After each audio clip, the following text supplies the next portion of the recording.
کہتے ہیں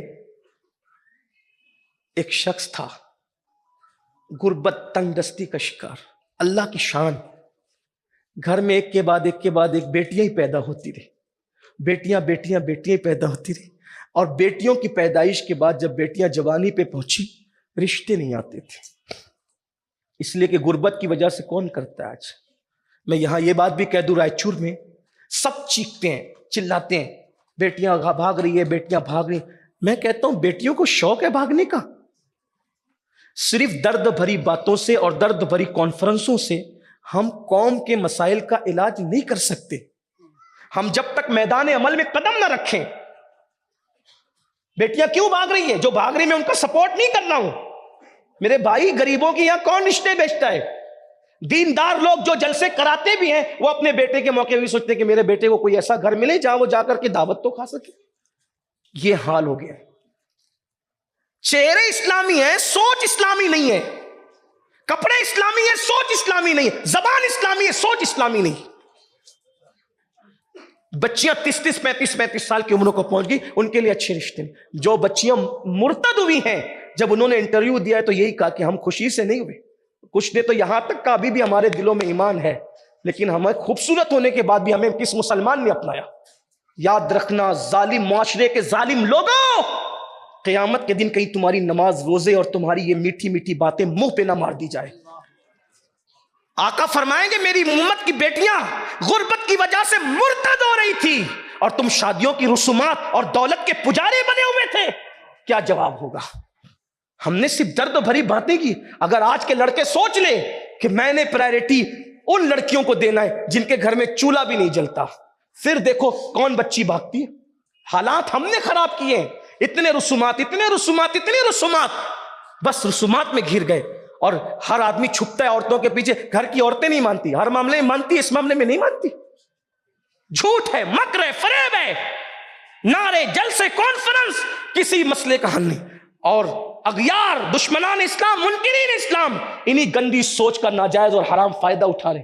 میں اس مجمع میں نوجوانوں سے کہوں، خدا کے لیے اگر ہو سکے تو یہ فکر بناؤ، ہر آدمی اپنی خاندان کی بیٹی کی آبرو بچا لے، ساری عزتیں بچ جائیں۔ غریب بھائی پڑوس میں رہتا ہے، کون کرتا اس کی بیٹی؟ غریب رشتہ دار رہتے، کون کرتا اس کی بیٹی؟ اپنے غریب رشتہ داروں کی بیٹیاں ہی گھر میں لے آؤ۔ اور یہ تو سنت بھی ہے، یہ تو سنت بھی ہے، حضور کے گھرانے کی سنت ہے۔ امام حسن کی بیٹی، امام حسن کی بیٹی، امام حسین کے شہزادے سیدنا امام زین العابدین، دونوں کا نکاح ہوا۔ امام حسین کی بیٹی، امام حسن کے شہزادے حضرت سغرا اور امام حسن مصنع، ان کا نکاح ہوا۔ دیکھتے چلے جائیں، آگے بھی یہ سلسلہ چلتا رہا۔ کیوں نہیں کرتے ایسا؟ اپنے خاندان کی بچیوں کو خود ہی، مگر جہیز نہیں ملے گا، یہ نہیں ملے گا، وہ نہیں ملے گا۔ بچوں کی شادی کرنے نکلے ہو کہ بھیک مانگنے نکلے ہو، بیچنے نکلے ہو؟ اور ہم کسی کی مدد کرنا نہیں چاہتے، امداد کرنا نہیں چاہتے، ہو رہا ہے یہ سب۔